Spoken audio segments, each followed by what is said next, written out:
오늘은 기계설계 중간시험 정리를 하는 그런 시간을 갖도록 하겠습니다. 지난주까지 여러분들은 6주간, 그래서 오늘 7주는 여러분 정리하는 시간이고, 6주간 기계설계에 관한 그런 내용 중 서론, 그리고 나사, 그 다음에 키, 축, 베어링에 대해서 여러분들이 공부를 했는데, 또 많은 관계식이 있어서 여러분들이 헷갈려하는 그런 부분이 있을 겁니다. 그래서 여러분들 1장에서 서론을 우리가 취급했는데 이 부분 여러분들 참고하시고, 2장 기계 요소 중에서 우리가 이제 다른 기계 요소를 결합하는 또는 접합하는 기계 요소로서 나사를 배웠죠. 나사. 그 다음에 3장에서는 우리가 무엇을 취급했냐면 키에 대해서 우리가 알아봤어요. 키. 자, 키라는 것은 우리가 어떤 축에 기어, 플라이힐, 클러치 등을 고정해 가지고 회전력을 전달하는 요소다.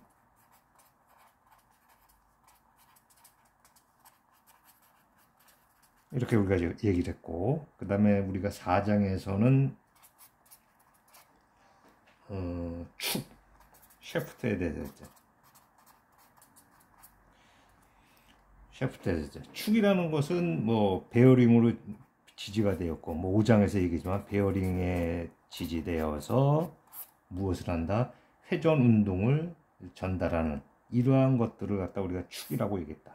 주로 이제 회전하는 운동을 하는 이런 걸 갖다 우리가 축이라는 기계 요소를 우리가 설명했고요. 5장에서는 여러분들 베어링 또는 뭐 저널도 우리가 얘기했죠. 자, 앞에서 얘기했듯이 이 베어링이라는 것은 축을 지지해 주어서 회전력을 전달하게끔 도와주는 요소고, 이 저널은 이런 축의 일부분으로서 이 베어링에 접촉해서 이런 회전력을 전달해 주는 요소, 즉 뭐 예를 들어서 축의 일부분이죠. 예를 들어서 축이 이렇게 있다면은 여기서 이 베어링이 이렇게 있는 거고, 이건 축이고 이건 베어링. 그래서 요거 갖다 우리가 뭐였냐, 요 베어링 축의 일부분으로서 이와 같이 베어링에 접촉되어 있는 이 부분을 갖다 우리가 저널이라고 하는데, 이것은 축의 일부분으로서 이렇게 설명이 될 수 있다.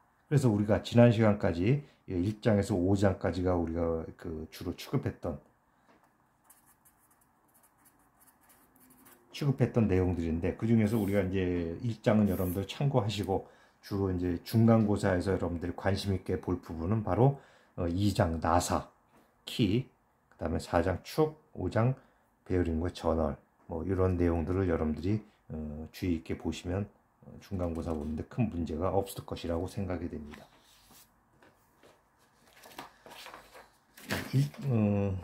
2장에서 이건 뭐냐면 나사를 했다. 나사에서 이제 여러분들 뭐 여러 가지 정의가 있었는데, 뭐 정리를 해보면 이와 같이 나무다가 있고 1회전할 때 지나간 길이 파이 d2, 이건 원주 길이겠죠. 그때 나사가 진행한 거리, 요거 갖다 우리가 리드라고 한다. 그래서 우리가 여기서 얘기했던 거 뭐 한 줄 나사냐 두 줄 나사냐라고 얘기를 했는데, 이 리드라는 것은 여기서 새로운 용, P라는 건 뭐냐, 피치. 나사가 있으면 산과 산과의 거리, 요 피치가 있는데, 여기서 몇 줄 나사냐, 그래서 그 리드 내에 나사 산수가 몇 개 있느냐에 따라서 이렇게 우리가 NP라고 한다. 한 줄 나사다 그러면 뭐 L은 P가 되는 거죠, 한 줄. 그다음 두 줄은 L은 2P 이렇게 된다는 거예요. 두 줄. 뭐 쭉쭉쭉쭉 N 줄 나사면 NP가 되는 것이다. 이렇게 얘기가 됐다는 거죠. 여러분들이 요거 갖다 얘기하시고, 자, 여기서 우리가 알 수 있는 거는 리드와 이 원주건의 그 관계에 있어서, 자, 탄젠트 나무다. 이건 나무다라는 것은 뭐냐면은 나선각이다. 그래서 탄젠트 나선각은 무엇이다? 요 파이 D2분의 L이다. 그럼 여기 D2라는 건 무엇이냐라는 거죠. D2라는 것은 바로 D 플러스 D1. 여기서 요거는 나사 이렇게 보면은 이렇게 됐을 때 요걸 갖다 우리가 외경 D, 요거 안에 걸 D D1이라고, 내경을 D1이라고 했을 때 이 두 개를 합해서 평균을 낸 D2, 이거 갖다 우리가 유효 지름이라 얘기를 한다. 그게 바로 이제 D2라는 거죠.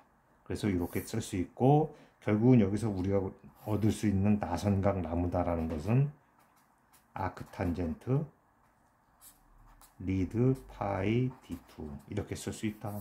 여러분들이 이걸 알아두고, 자, 여기에서 리드하고 이거 한 줄일 때는 여기 피치가 되는 거죠, 이게.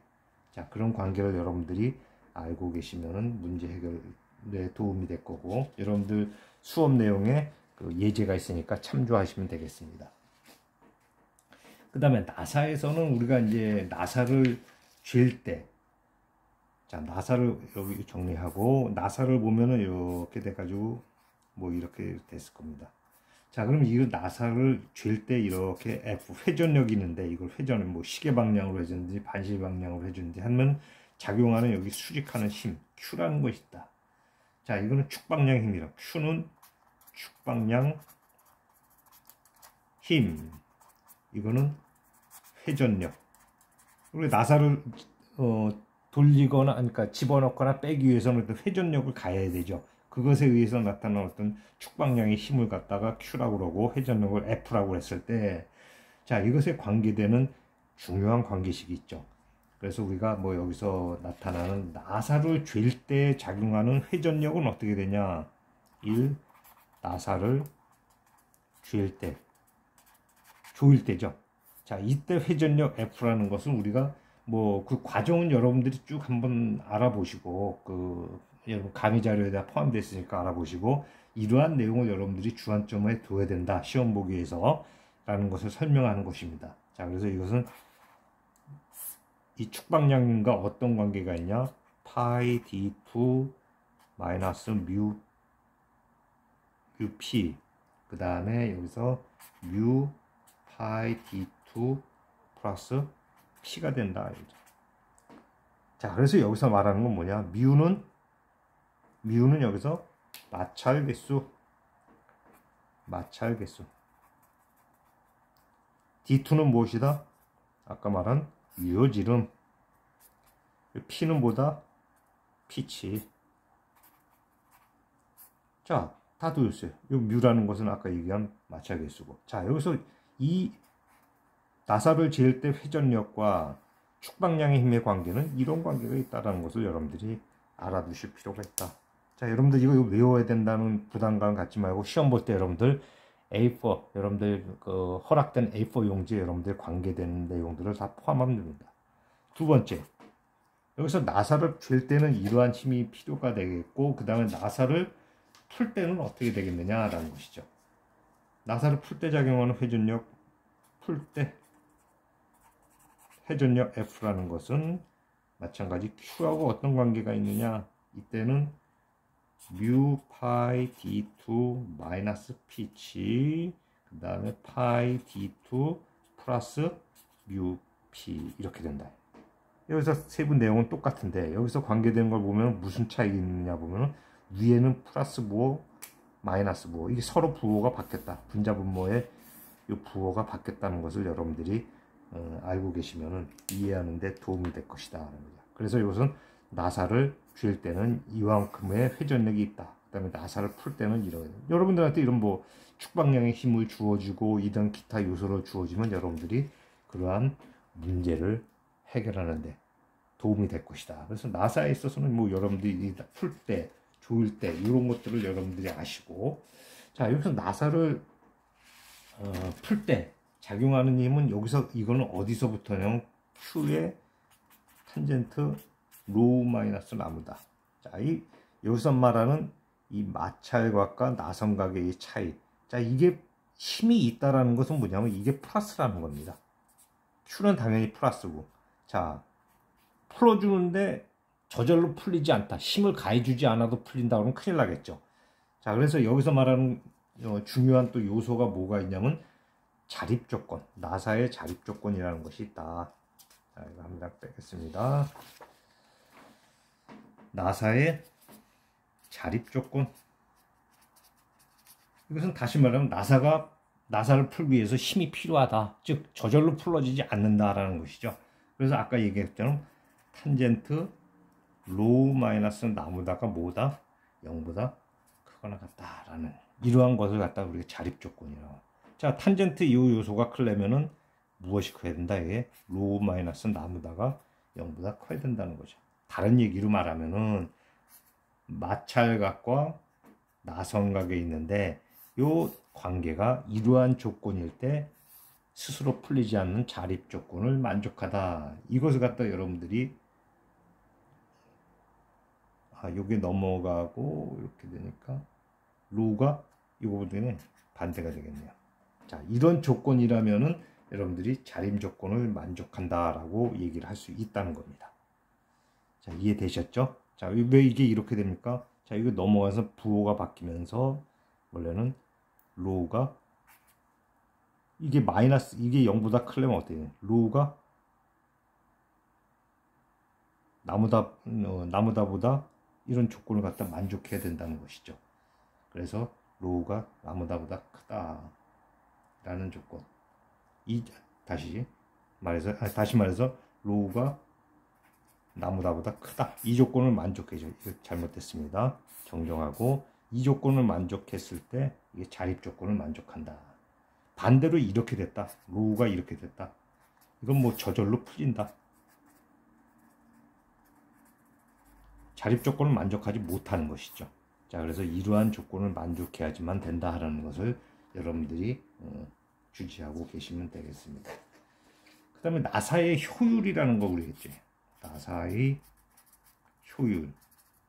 자, 이걸 우리 에타라고 했을 때 이건 뭐냐? 마찰이 없는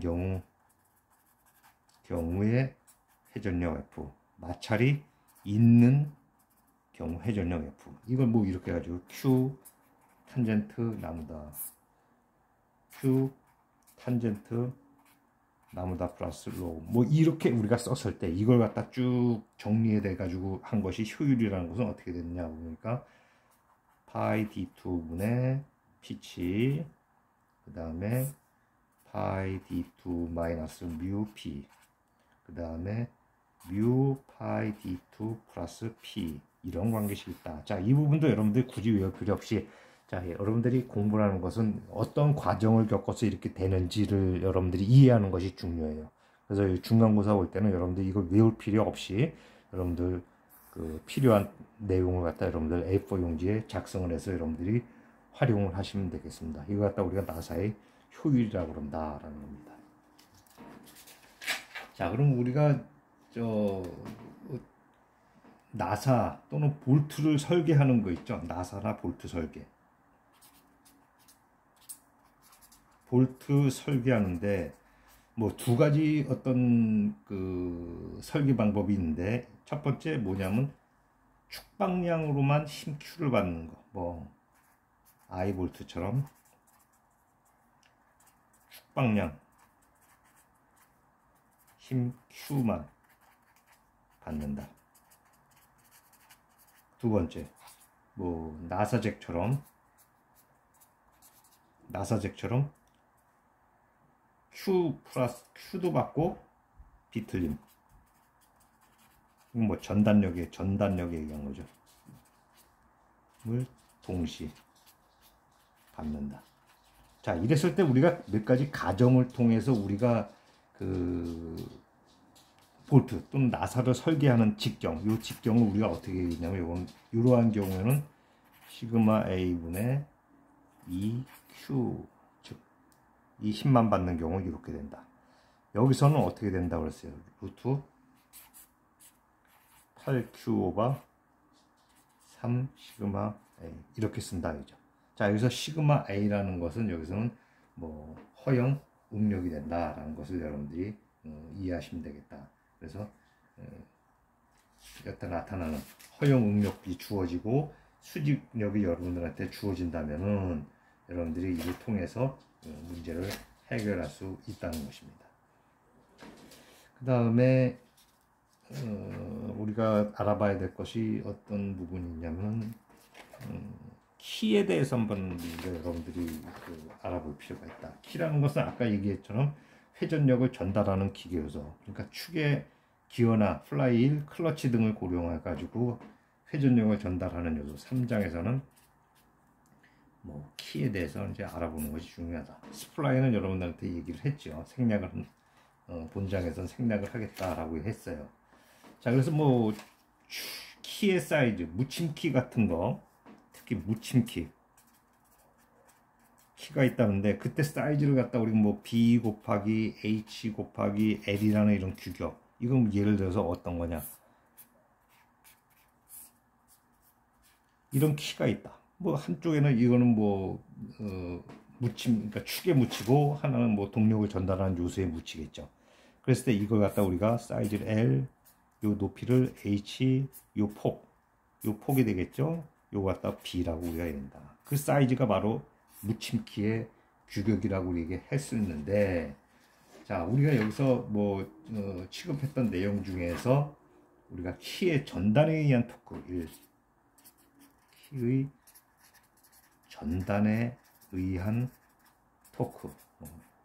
토크를 갖다 T1이라고 했을 때, 이 요소는 우리가 어떻게 했냐.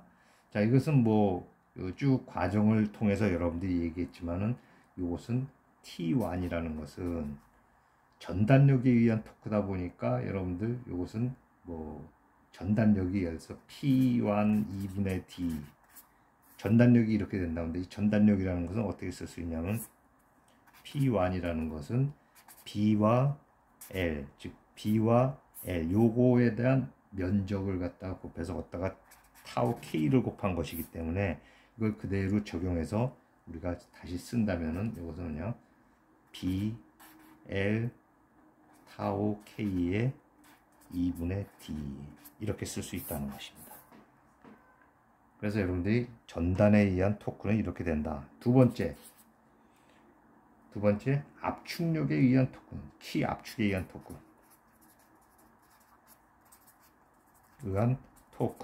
이것다 이래서 T2라고 했을 때, T2라는 것은 뭐 여기서 이거 갖다 P2라는 것은 압축력이라고 하는데, 압축력, 여기서 P2라는 압축력은 우리가 2분의 HL, 그 다음에 이것은 2분의 H, 요만큼 미치는 거죠. 요만큼, 요 묻힌 거나 요런 거에서 요 요소에 의해서 절반이 묻혀 있기 때문에, 절반이 묻혀 있다고 가정했을 때 요렇게 되고, 여기서 시그마 C에 요것이 바로 압축력이 된다. 거기다가 2분의 D를 곱했을 때 우리가 토크가 되는 것이죠. 그래서 이것은 다시 쓰면 2분의 H에 L 시그마 C에 2분의 D가 된다. 이것은 먼저 압축 응력이 되는 것이죠. 시그마 C는 압축 응력, 이것은 뭐여서 전단 응력이죠. 타우 K는 전단 응력. 자, 이렇게 해서 우리가 키에서 나타나는 토크라는 것은 뭐 크게 두 가지로다가 전단에 의한 토크, 그 다음에 압축에 의한 토크라는 건데, 각각 이와 같은 전단 응력을 딱 이해하고, 그 다음에 압축 응력을 우리가 알고 있다면은, 이러한 키의 사이즈에 의해서 전단에 의한 토크, 그 다음에 압축에 의한 토크를 여러분들이 도출해낼 수 있다는 것, 여러분들이 주지하시면 되겠습니다. 스프라인은 여러분한테 뭐 생략을 한다고 우리가 얘기를 했으니까.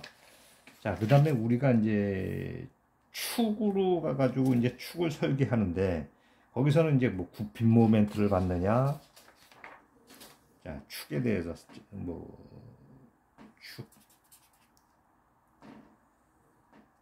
이거는 4장이죠. 축에 대해서 우리가 얘기한 부분이 있죠. 자, 축이라는 것은 우리 동력을 전달하는, 회전력을 전달하는 요소로서, 여기서 우리가 이제 주로 봐야 될 것은, 이 어떠한 모멘트를 받을 때 그 축을 갖다가 설계하는 데서 가장 중요한 것은 직경을 어떻게 해야 될 것이냐죠. 그 전달하는 동력을 우리가 이게 파손되지 않고, 그 동력을 전달하기 위해서는 얼마만큼 두께가 되냐, 최소한. 자, 우리가 큰 동력을 전달하는데 직경이 작은 재료를 갖다 썼다. 그럼 이게 금방 파손이 되겠죠. 그래서 우리 직경을 설계하는 것이 매우 중요한 요소다. 그래서 먼저 우리가 강도에 의한 스트렝스죠. 강도에 의한 축의 설계. 엄격히 얘기하면 뭐 직경 D를 갖다 직경을 설계한다. 직경을 설계한다. 자, 근데 이게 회전을 하다 보면은 우리가 크게 받는 그 모멘트가 굽힘 모멘트, M이라는 굽힘 모멘트하고 또 회전하다 보면 비틀어지겠죠. 비틀림 모멘트 다시 비틀 모멘트 T를 받게 된다 이거죠. 이 두 가지 요소를 받아요. 대부분의 축이라는 것은 사실 굽힘 모멘트와 비틀림 모멘트가 동시에 받지만은 우리가 이제 해석하는 차원에서 보면 경우에 따라서 이와 같이 굽힘 모멘트만 받는 경우가 있고 또 비틀림 모멘트만 받는 그런 경우도 있다고 본다면은 우리가 이제 설계하는 데 있어서 우리가 이것을 어떻게 찾아낼 것이냐, 직경을 찾아낼 것이냐, 이것이 여기 4장에서 말하는 핵심적인 내용이라고 볼 수 있습니다. 자, 먼저 1번 축이 굽힘 모멘트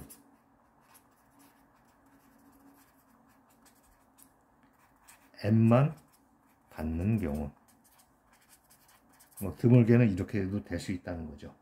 자, 이제 뭐 여기서는 우리가 그 축이 이렇게 해가지고 완전히 꽉 채워진 축을 갖다 우리가 중실축이라고 했는데, 그 다음에 가운데가 뻥 뚫려져 있는 거, 뻥 뚫려, 이건 중공축이라고 그랬는데, 뭐 수업 강의 자료 보면 중실축과 중공축에 대해서 여러분들 설명했어요. 그렇지만 여러분들 이제 중실축 중심으로 여러분들 이해를 하시면은 시험 보는데 큰 무리가 없을 것이라고 생각합니다.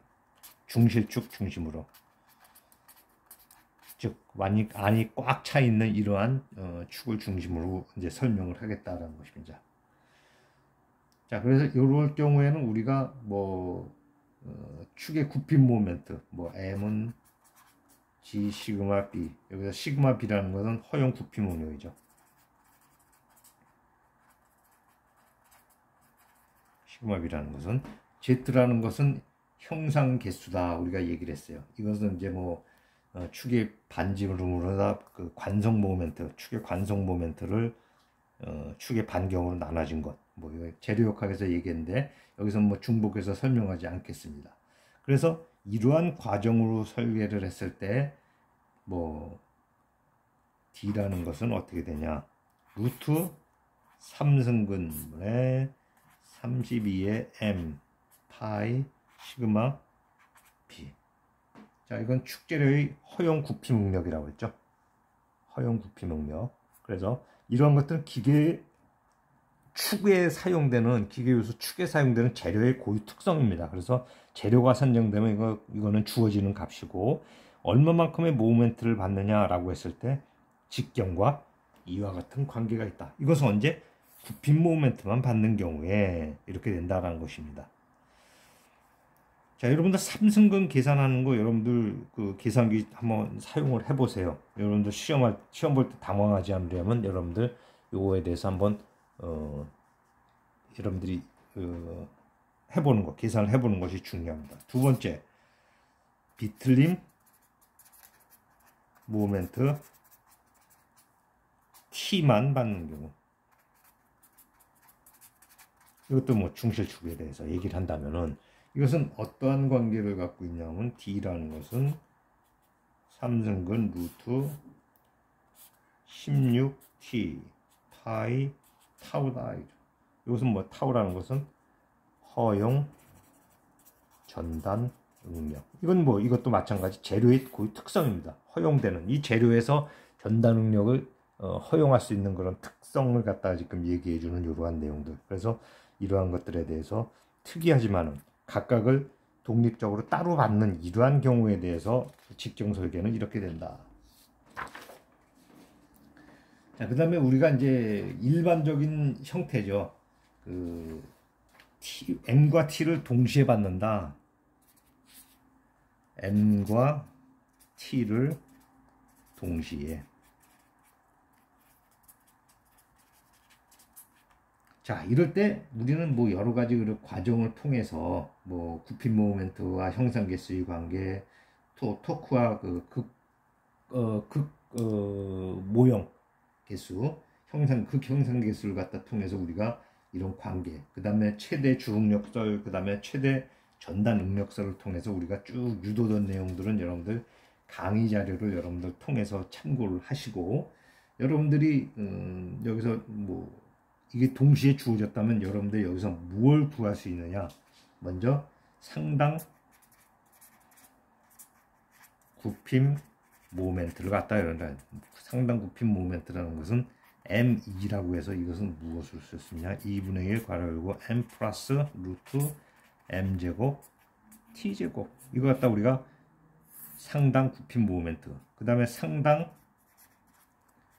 비틀림 모멘트. 이거 갖다 우리가 했는데 T2라는 것은 우리가 어떻게 얘기했냐? 루트 M제곱 플러스 T제곱. 이거 갖다 우리가 상당 비틀림 모멘트라고 그러죠. 자, 이것을 주어주면 여러분들이 무엇을 구해낼 수 있냐면은 상당 굽힘 모멘트와 상당 비틀림 모멘트를 갖다 여러분들이 찾아낼 수 있다라는 겁니다.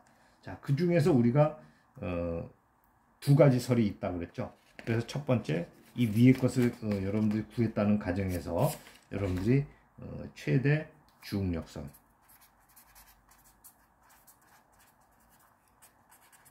주응력설에 의해서는 여러분들이 직경을 여러분들이 어떻게 설정할 수 있느냐라는 것이죠. 자, 이것이 복합적으로 다 들어간 내용에서 D라는 것은 루트 3승근의 32의 상당 굽힘 모멘트를 파이 시그마 B로 나눠준 것. 자, 아까 뭐 우리가 요거만 받을 때, 굽힘 모멘트만 받을 때는 여기서 굽힘 모멘트가 들어갔던 여러분들이 기억이 나는데, 여기선 요 M이라는 상당 굽힘 모멘트는 이미 이러한 비틀림 모멘트도 다 들어갔다는 얘기입니다.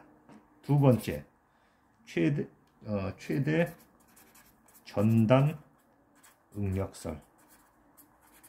여기서 D라는 것은 어떻게 되냐? 이것도 3승근인데 이건 아까 비슷한 얘기지만은 파이 타우분의 16 T2 이렇게 우리가 구할 수 있다. 자, 그래서 두 가지 설에 의해서 구한 직경 중에서 우리가 어떤 것을 택해? 두 걸 다 AND죠. 이것과 이것을 다 만족해야 된다. 그럼 무엇을 택해야 되냐? 1과 2 중에서 큰 D를 선택한다.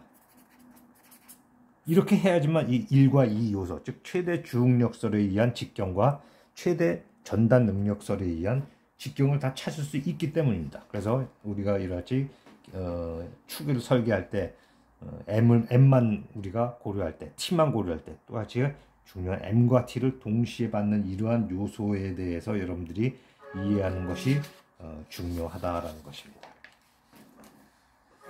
자, 이렇게 축을 설계하다 보면 우리가 이제 뭐 강성에 의한